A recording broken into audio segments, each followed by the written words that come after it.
الرحمن الرحيم الحمد لله رب العالمين والصلاة والسلام على أشرف الأنبياء والمرسلين سيدنا ومولانا أبي القاسم محمد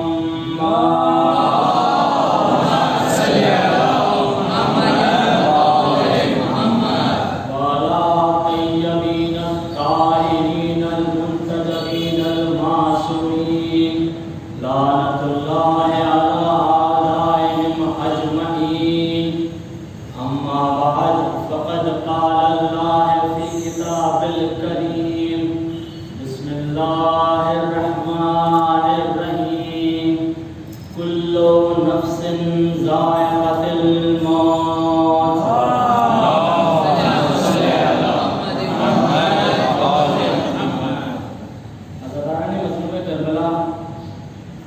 آپ یہ جانتے ہیں کہ یہ میری ابتدائی مجلس ہے. سب سے پہلے میں شکریہ ادا کرنا چاہوں گا مولانا کا، بانیان مجلس کا اور آپ سب کا کہ آپ نے میری حوصلہ افزائی کی اور آپ کی وجہ سے مجھے یہ موقع ملا کہ میں اس منبر پہ آ کے آپ کے سامنے مجلس پڑھ سکوں. صلوات پڑھیں.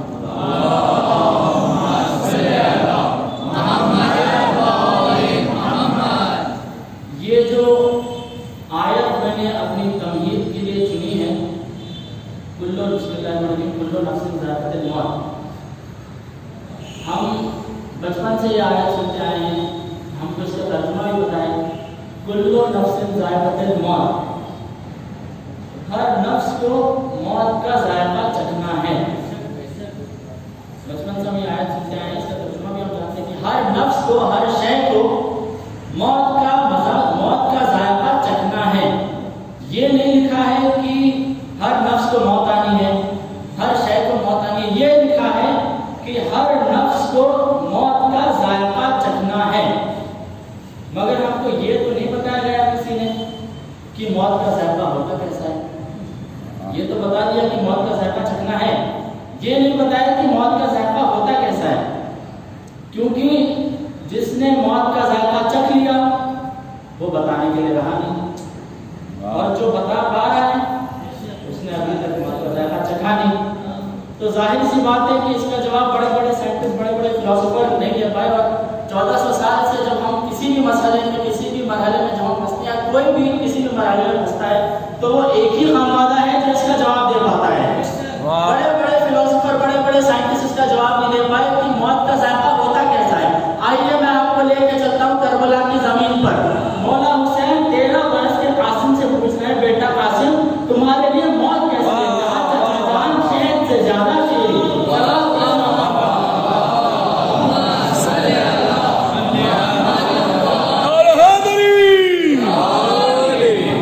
اب موت کا نام آتے ہی جو ہے کئی لوگوں کے چہرے تبدیل ہونے لگتے ہیں، مگر ہم وہ قوم ہے کہ موت کا نام آتے ہی ہمارے چہرے چہکنے لگتے ہیں. کیونکہ مرجھاتے ان کے چہرے ہیں جن کو یہ نہیں پتا ہوتا ہے کہ موت کے بعد ملاقات کس سے ہونی ہے. ہم کو تو اس لیے ہمارا چہرہ چہکنے لگتا ہے کہ ہم کو پتا ہے کہ موت کے بعد زیارت کس کی ہونی ہے. ایک بار مولا کائنات علی بن ابی طالب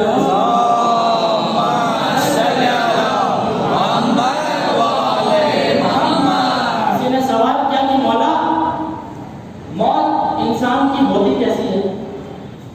تو مولا نے یہ بھی ہم مثال سنتے آئے ہیں، کئی مجلسوں میں کئی ذاکرین سے سنتے آئے کہ مولا نے کہا کہ ایک ریشم کی چادر لے اور ایک کانٹے دار درخت پہ ڈال. ایک کانٹے دار درخت پہ ایک ریشم کی چادر پہ ڈال اور پھر اس کو کھینچ. کیا حال ہوگا اس کا؟ اس نے مولا چادر تو تار تار ہو جائے گی. مولا نے کہا بس یہی حال ہوتا ہے. تو گھبرا گیا، چہرہ اس کا بھی تبدیل ہوا. گھبرا کے پوچھا مولا اتنی زیادہ تکلیفیں ہوتی ہے موت؟ تو مولا نے کہا تم نے پوچھا انسان کی موت کیسے ہوتی ہے، اب یہ پوچھ کہ میرے چاہنے والے کی موت کیسے ہوتی ہے. سوال بڑے محمد والے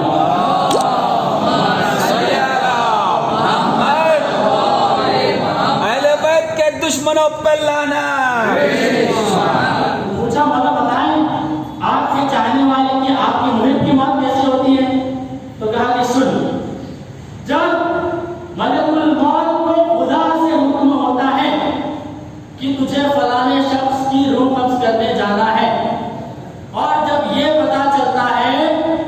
یہ شخص علی کا چاہنے والا ہے، تو ملک الموت آتے ہیں علی کے در پر، ہاتھ جوڑ کر مولا سے اجازت لیتے ہیں، مولا آپ کے چاہنے والے کی روح قبض کرنے کے لیے جا رہا ہوں۔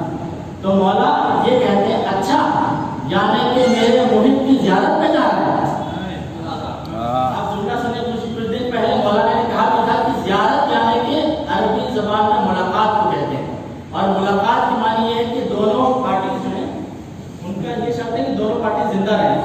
تو مولا کہتے ہیں کہ اچھا یعنی میرے محب کی زیارت پہ جا رہا ہے؟ تو کہتا ہے جی مولا آپ کے محب کی زیارت پہ جا رہا ہوں۔ خدا نے ملک الموت کو ایک بہت ہی خوفناک چہرہ دیا ہے، بہت ہی خوفناک چہرہ دیا ہے، اتنا خوفناک چہرہ خدا نے ملک الموت کو دیا ہے کہ جملہ مجھے کہنے لے دیجیے کہ ایسا خوفناک چہرہ ہے ملک الموت کا کہ ان کو روح قبض کرنے کی ضرورت بھی نہیں ہوتی، آتے ہیں انسان کی دیکھ کے روح فنا ہو جاتی ہے۔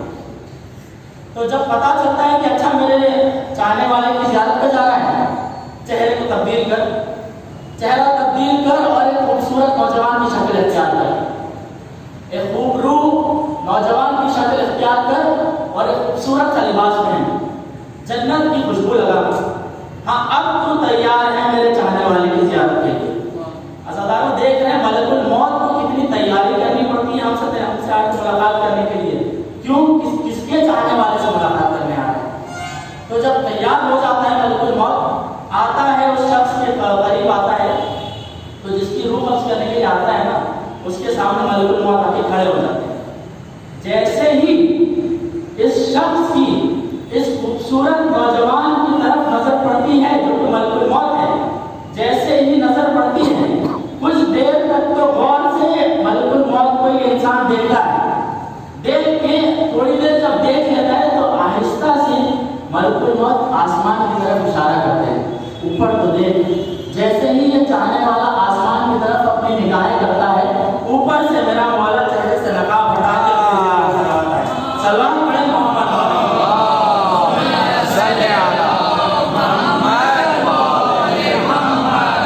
آپ دیکھیں، آپ بس تصور کریں جب میرا مولا چہرے سے نقاب ہٹا کے اپنی زیارت کروائے گا تو کس کا دل نہیں چاہے گا کہ اس کے پاس جائے۔ جیسے ہی مولا اپنی زیارت کروا لیتے ہیں، چاہنے والا اوپر دیکھ کے آسمان کی طرف مولا کی زیارت کر لیتا ہے۔ کچھ دیر زیارت کرنے کے بعد جب پھر ملک الموت کے اوپر جب نظر پڑتی ہے انسان کی، تو بہت آرام سے بہت آہستہ سے ملک الموت کہتا ہے کیا خیال ہے ان کے پاس لے کے چلوں؟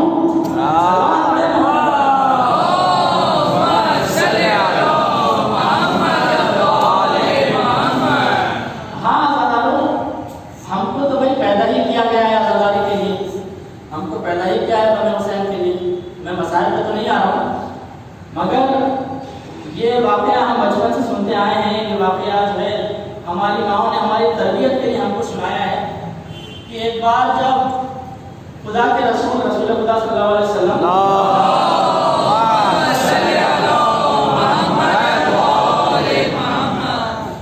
گھر میں بیٹھے تھے اور امام حسن اور امام حسین کی تشریف لائیں۔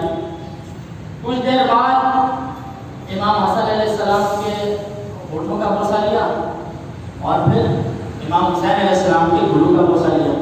میں مسائل پہ نہیں آ رہا ہوں۔ جب گلو کا بوسہ لیا، جناب سیدہ نے دیکھا کہ ماجرا کیا ہے، وجہ تو پتہ تھی مگر ہمارے علم کے لیے پوچھا جاتا ہے۔ جناب سیدہ آئیں، پوچھا بابا آپ نے میرے بڑے بیٹے حسن کے ہونٹوں کا بوسہ لیا مگر میرے حسین کا بوسہ آپ نے گلو کا لیا، اس کی کیا وجہ ہے؟ رسول خدا نے بتایا کہ اے بیٹی، تیرے بڑے بیٹے حسن کو زہر دے کے شہید کیا جائے گا اور حسین کے گلے پہ خنجر چلا کے شہید کیا جائے گا۔ میں مسائل پہ بھی نہیں آؤں گا، مسائل پہ ہوں۔ میں ایک جملہ آپ کے نظر میں لانا چاہتا ہوں، بس اس لیے واقعہ آپ کے سامنے عرض کر رہا ہوں کہ پھر جب سارا رسول خدا نے پھر کربلا کا واقعہ بیان کرنا شروع کیا کہ یہ ہوگا اور کربلا ہوگی اور شام ہوگی، سارا جو ہے واقعہ رسول خدا نے بیان کیا، پنجتن بیٹھ کے گریا کرنے لگے۔ پھر جناب سیدہ نے رسول خدا سے پوچھا بابا کیا اس وقت ہم پنجتن میں سے کوئی موجود ہوگا؟ رسول خدا نے آہستہ سے کہا کہ بیٹی اس وقت نہ میں ہوں گا، نہ علی ہوں گے، نہ حسن ہوں گے اور نہ تم ہوں گے۔ سیدہ نے تڑپ کر پوچھا بابا پھر میرے لال پہ گریا کون کرے گا؟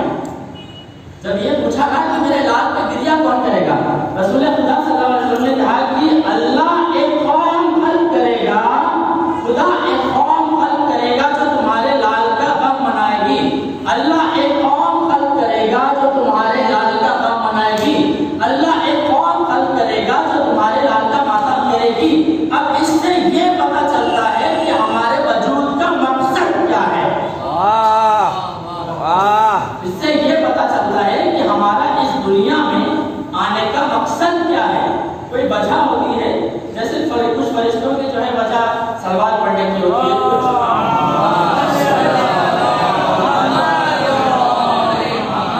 کچھ فرشتوں کی ایک ڈیوٹی دے دی جاتی ہے۔ تو ہمارا اس دنیا میں آنے کا مقصد ہی یہی ہے کہ ہم غم حسین کریں۔ تو کسی نے مجھ سے پوچھا کہ یہ بتائیے، اور تنزیہ پوچھا کہ یہ بتاؤ تمہارا جب اس دنیا میں آنے کا مقصد یہ ہے کہ تم غم مناؤ، تم مجلس کرو، تم جلوس کرو، تم ماتم کرو، تم عزاداری کرو، تو یہ بتاؤ، تنزیہ پوچھا تو یہ بتاؤ کہ تم اسکول کیوں جاتے ہو، کالج کیوں جاتے ہو، جاب کیوں کر رہے ہو، بزنس کیوں کر رہے ہو، کاروبار کیوں کر رہے ہو؟ بھائی ہر وقت تم عزاداری کرو۔ تو جب کوئی تنزیہ سوال کرتا ہے تو اس کو جواب بھی ہماری یہ آتا ہے کہ ہم جواب بھی تنزیہ دیتے ہیں مگر علمی دیتے ہیں۔ تو میں نے ان سے کہا کہ یہ بتائیے آپ کی کوئی اولاد ہے؟ انہوں نے کہا جی بالکل ہے، میرا ایک بیٹا ہے۔ انہوں نے کہا کیا کرتا ہے؟ تو کہا کہ اسکول میں پڑھائی کر رہا ہے۔ انہوں نے کہا کون سا اسکول؟ مثلاً مان لیجیے کہ کیتھیڈرل ہائی اسکول یا پھر بشپ کاٹن میں میرا بیٹا پڑھائی کر رہا ہے۔ انہوں نے کہا اچھا اسکول بھیجنے کا مقصد کیا ہے؟ تو انہوں نے کہا کہ ظاہر سی بات ہے بھائی کیسے سوال کر رہے ہیں آپ، اسکول ہم بچوں کو بھیجتے ہیں تاکہ وہ پڑھائی کر سکیں، اکیڈمکس میں اچھا ہو، اس لیے ہم اسکول بھیجتے ہیں۔ میں نے کہا کہ اچھا یہ بتائیے کہ بشپ کاٹن اسکول میں جو ہے میں نے دیکھا ہے کہ ایک بہت بڑا سا اسپورٹس کا گراؤنڈ بھی ہے۔ انہوں نے کہا جی بالکل ہے، بہت بڑا اسکول ہے، وہی اسپورٹس گراؤنڈ ہی ہوگا۔ انہوں نے اچھا یہ بتائیے کہ آڈیٹوریم بھی ہے شاید؟ تو انہوں نے بولا کہ جی آڈیٹوریم بھی ہے۔ میں بہت لائیو ایگزامپل دے رہا ہوں مطلب کہ ان کا جی اسپورٹس گراؤنڈ بھی ہے اور آڈیٹوریم بھی ہے۔ کیوں ہے؟ کیسے سوال کر رہے ہیں آپ؟ اسپورٹس گراؤنڈ اس لیے ہے تاکہ وہ اسپورٹس ایکٹیویٹیز کر سکیں، آڈیٹوریم اس لیے ہے تاکہ ایکسٹرا کریکولر ایکٹیویٹیز کر سکیں۔ یہ کیسا کام کر دیا آپ نے؟ آپ کا مقصد تو بچے کو اسکول بھیجنے کا پڑھائی تھا، آپ اس کو بھیجیں اسپورٹس اور ایکسٹرا کریکولر ایکٹیویٹیز کے لیے، مقصد سے بچہ ہٹ نہ جائے۔ تو انہوں نے کہا کیسی باتیں کر رہے ہیں آپ، یہ جو ایکسٹرا کریکولر ایکٹیویٹیز ہیں، یہ جو اسپورٹس ہے، یہ اس لیے ہے تاکہ جو بچے کو بھیجنے کا مقصد ہے پڑھائی اکیڈمکس، وہ بچہ بہتر سے بہتر طریقے سے ادا کر سکے۔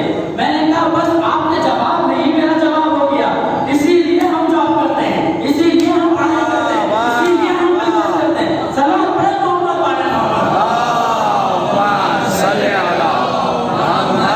والے تاکہ ہم اپنے مقصد کو بہتر سے بہتر طریقے سے ادا کر سکیں۔ مگر کچھ ایسے بھی اسٹوڈنٹس ہوتے ہیں جو اسپورٹس ایکٹیویٹیز اور ایکسٹرا کریکولر ایکٹیویٹیز کے علاوہ بھی ٹاپ کر کے ٹاپر آف دی ایئر بن جاتے ہیں۔ اچھا یہ نہیں ہے کہ اب اس کا مطلب یہ نہیں کہ ہم ایکسٹرا کریکولر ایکٹیویٹیز یعنی کہ جو بزنس اسکول ہیں اس کو نظر انداز کر دیں، ہے نا۔ دنیا کمانا کوئی بات نہیں ہے، دنیا کمانا کوئی بات نہیں ہے، دنیا تو ہماری ملکیت ہے ہی ہے، یہ تو ہمارا حق ہے۔ دنیا کمانا بڑی بات نہیں ہے، دنیا سے دل لگانا بڑی بات ہے۔ بات واضح ہو رہی ہے، دنیا سے دل لگانا بڑی بات ہوتی ہے، کیونکہ جب قیامت کے دن ہمارے آپ کی ہم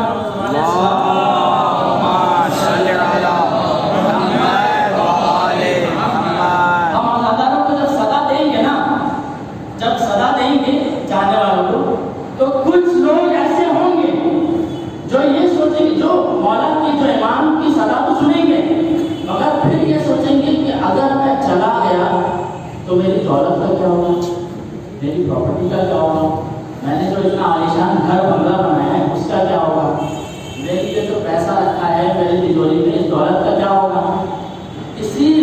اللہ عنہ ہم ہر سال مجلس میں اپنی دولت لٹا کے اپنی عادت ڈالتے ہیں کہ جب مولا ہم کو سزا دے تب ہمارے سامنے نہ اس دولت کی کوئی قیمت ہے، نہ کوئی نفس کی طاقت ہے، نہ کوئی پراپرٹی کی ہمارے سامنے ویلیو ہے۔ صلوات پڑھیں محمد اللہم صلی علی محمد وعلی آلہ حیدری۔ ہاں ذرا میں واپس اس واقعے پہ آتا ہوں کیونکہ مجھے آگے کا جو ہے آگے کی بھی کچھ باتیں واضح کرنی ہے۔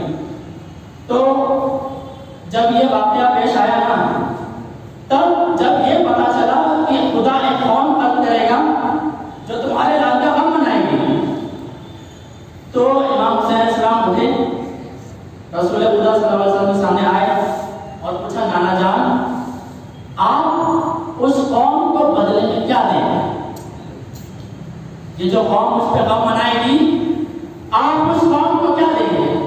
تو کہا بیٹا میں شافی محشر ہوں، میں ان کی شفاعت کروں گا۔ آئے مولا علی کے سامنے، پوچھا بابا جان آپ میرے شیعوں کو کیا دیں گے؟ کہا بیٹا میں شافی کوثر ہوں، میں تمہارے شیعوں کو اپنے ہاتھوں سے کوثر پلاؤں گا۔ آپ مرتبہ دیکھ رہے ہیں، آپ ہلکے میں نہ لیں ہم شیعوں کو، آپ مرتبہ دیکھیے مولا علی اپنے ہاتھوں سے کوثر پلا رہے ہیں۔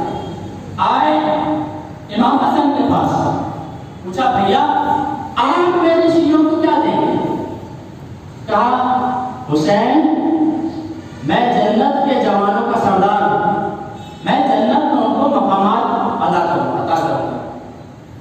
پھر آئے ہاتھ جوڑ کر جناب سیدہ کے سامنے، میں ابھی بھی مسائل پہ نہیں آیا، آئے ہاتھ جوڑ کر اپنی ماں کی جناب سیدہ سامنے آئے اور کہا اماں جان آپ میرے شیعوں کو کیا دیں گے؟ جناب سیدہ نے کہا اے حسین جب تک تیرا آخری شیعہ جنت میں نہیں داخل ہو جائے گا سیدہ جنت میں نہیں داخل ہو جائے گا۔ آپ دیکھ رہے ہیں جب تک آخری شیعہ جنت میں نہیں داخل ہو جائے گا، جناب سیدہ نے کہا ہے میں جنت میں داخل نہیں ہوں۔ اب یہ ہمارے ذہنوں میں بھی آتا ہے اور ذاکرین پڑھتے بھی ہیں، اور ظاہر سی بات ہے کہ ہم کو ایک سکون میں یہ مل جاتا ہے کہ بھائی شفاعت تو ہماری ہو ہی جائے گی، اہل بیت تو ہماری شفاعت کر ہی لیں گے، مگر پھر ذہن میں سوال آتا ہے کہ شفاعت تو قیامت کے دن ہوگی، شفاعت تو اہل بیت قیامت کے دن ہماری کر دیں گے، مگر قیامت سے پہلے کا جو سفر ہے برزخ، یہ پڑھا جاتا ہے، ذہنوں میں بھی آتا ہے کہ شفاعت تو اہل بیت کر دیں گے، جنت میں داخلہ تو ہو جائے گا، مگر جو برزخ ہے اس کا سفر ہم کو خود ادا کرنا ہوگا، مطلب بھائی ہم کو خود طے کرنا ہے اس کا سفر۔ تو یہ سوچ کے پھر ہلکی سی مایوسی ذہن میں آ جاتی ہے، پھر ہلکا سا ڈر لگ جاتا ہے کہ برزخ کا سفر کیسے طے کیا جائے گا۔ تو آزادہ ایک بات بتائیں، اہل بیت کوئی کام ادھورا نہیں چھوڑتے، اور خاص طور پہ جب وہ آزادانوں کی بات ہے۔ آپ نے یہ دیکھا ہوگا، میں بہت بنگلور کی کیونکہ پبلک ہے اور میں ایک دم لائیو ایگزامپل دوں گا، آپ نے ایم جی روڈ یا ایچ اے ایل یا پھر میکری سرکل کے پاس دیکھا ہوگا کہ جب منسٹر کی گاڑی آتی ہے تو کیسا منظر رہتا ہے۔ آپ لوگوں نے دیکھا ہوگا کبھی کبھی جو ہے جتنا بڑا منسٹر اتنی زیادہ گاڑیاں رہتی ہیں، فلانا مان لیجیے کہ سی ایم آ رہا ہے تو 8 گاڑیاں رہتی ہیں، پی ایم آتا ہے تو 25 گاڑیاں ہوتی ہیں، جتنا بڑا منسٹر اتنی بڑی جو ہے اتنی زیادہ سواریاں رہتی ہیں۔ تو منظر کیسا ہوتا ہے؟ تو کسی نے میں نے پوچھا کہ یہ بتائیے کہ آپ نے کبھی دیکھا ہے کہ ایچ اے ایل کے پاس یا پھر ایم جی روڈ کے پاس جو ہے جب کوئی بہت بڑا منسٹر آتا ہے تو کیا ہوتا ہے؟ کہا کہ بھائی جو منسٹر کا جو ہے سواری آنے والی ہوتی ہے تو بہت دور پہلے سے جو ہے ٹریفک کلیئر کرنے شروع کر دیتے ہیں، ٹریفک پولیس جو ہے سارے کے سارے سگنل جو ہے وہ گرین کر دیے جاتے ہیں، جتنی بھی ٹریفک ہوتی ہے وہ کلیئر کر دی جاتی ہے۔ مان لیجیے کہ میں نے ایک انسان کو دیکھا کہ مثلا اس کے پاس جو ہے ڈرائیونگ لائسنس نہیں ہے، مان لیجیے ہے نا، اس کے پاس ڈرائیونگ لائسنس نہیں ہے یا پھر آر سی نہیں ہے، انشورنس نہیں، میں ایک بہت لائیو ایگزامپل دے رہا ہوں جو زیادہ تر ہمارے ساتھ ہوتا بھی ہے کبھی کبھار، ویسے تو رکھنا چاہیے ہم لوگوں کو۔ تو ہم یہ دیکھتے ہیں کہ میں نے دیکھا کہ بھائی ایک شخص کے پاس ڈرائیونگ لائسنس نہیں ہے، پولیس والا جو ہے اس کو روکے کھڑا ہے، جب پتا چلا کہ پیچھے 2-3 کلومیٹر دور سے ایک بہت اعلیٰ شخصیت کی سواری آ رہی ہے